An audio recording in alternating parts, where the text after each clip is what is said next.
Hi, I'm Lara Jacobs, and I'm a writer, and I teach writing at the University of Colorado and through private workshops.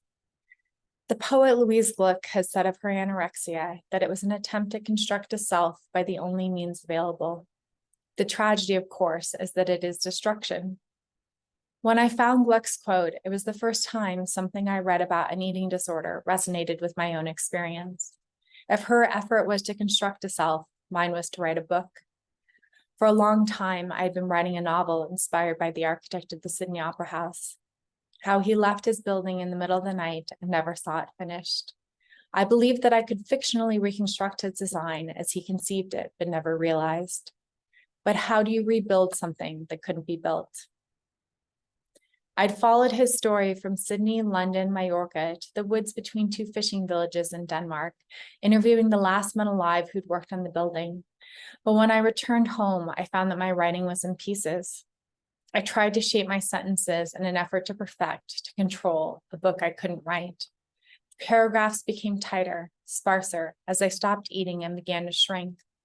I believed there was a lucidity to my emptiness, not a sharpness, but a space, so I could hear the characters' voices and the rhythm of their speech. Like a shell held up to an ear, I was the shell and the ear. In the end, I called the bare lines poems because there was no other name for such a form. They were praised. There was something almost posthumous about their tone. Someone told me it's like reading through glass. I was starving myself for a story.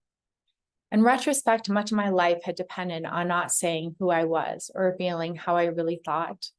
There was an imagined safety in stripping the language to the bone and erasing myself. When I entered treatment, I carried that manuscript with me in a mesh bag. In between therapy sessions, I edited in the margins, expanding the lines I'd worked so hard to shrink, just as I fed myself at each meal when I'd previously subsided on chicken broth for so long.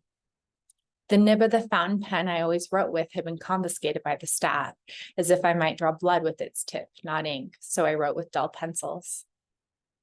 The problem was that as I healed my organs, regrew my hair and marrow, restored density to my bones, I no longer had the mind who wrote those pieces.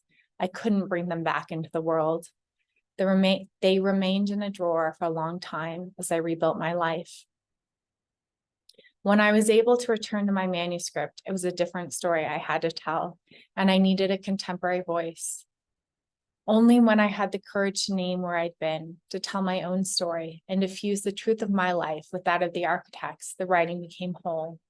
In retrospect, I was always writing the story of an aftermath, of how we keep going once everything falls apart. If all writing is an act of recovery, it is also an act of reconstruction, of compromised visions, what we can create when our imagined perfection is impossible.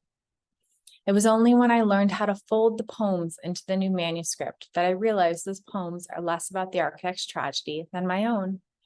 To include my story of anorexia honors the girl who broke, like the architect who left only a shell in Sydney Harbor.